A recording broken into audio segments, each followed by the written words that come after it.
محترم سامعین، السلام علیکم۔ ناظرین، غیر تو قرآن مانتے ہی نہیں ہیں، اور قرآن ماننے والے بھی قرآن کی بات نہیں مانتے اور نہ سنتے ہیں، جس کی وجہ سے شرک، بد نظمی، نافرمانی، بددیانتی، وعدہ خلافی، بدکاری، شہادت حق سے انکار، فرض منصبی سے غفلت، انفاق فی سبیل اللہ سے گریز، تفرقہ، خود غرضی، تعصب، ضد، انا پرستی، ابا پرستی، تنگ دلی، ظلم و افطرا پردازی، جھوٹ، رشوت، چوری، اقربا پروری، ڈاکہ زنی، الربا کھانا اور دوسرے باطل ذرائع سے کمانا، حق کو چھپانا، عدل نہ کرنا، دین فروشی یعنی آیات کے مقابلے میں خود بک جانا، ما انزل اللہ کی تبلیغ نہ کرنا، برے لوگوں سے دوستی اور ان کی حمایت اور پشت پناہی کرنا، شوہر، والدین اور مرکز رسالت کی نافرمانی اور اللہ کے مقابلے میں غیر اللہ، مال، اولاد و ازواج کی دنیاوی محبت نے انسان کو ناحق شناس بنا دیا ہے۔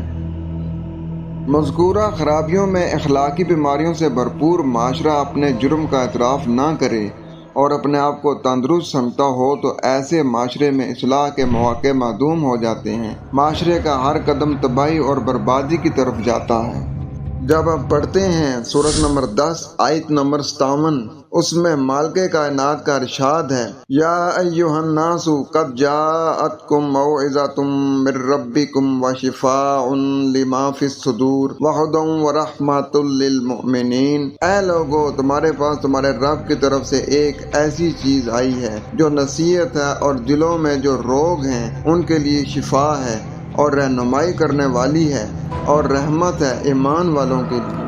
ناظرین، مذکورہ بداعمال معاشرہ گلوبل ولیج اللہ کے عذاب کی طرف بڑھ رہا ہے۔ معاشرے میں بہتر اخلاق کی کمی ہے اور قدرتی آفات اور بیماریاں تنبیہات ہیں کہ شاید لوگ اللہ کی طرف لوٹ آئیں۔ اپنا خیال رکھیں۔ والسلام۔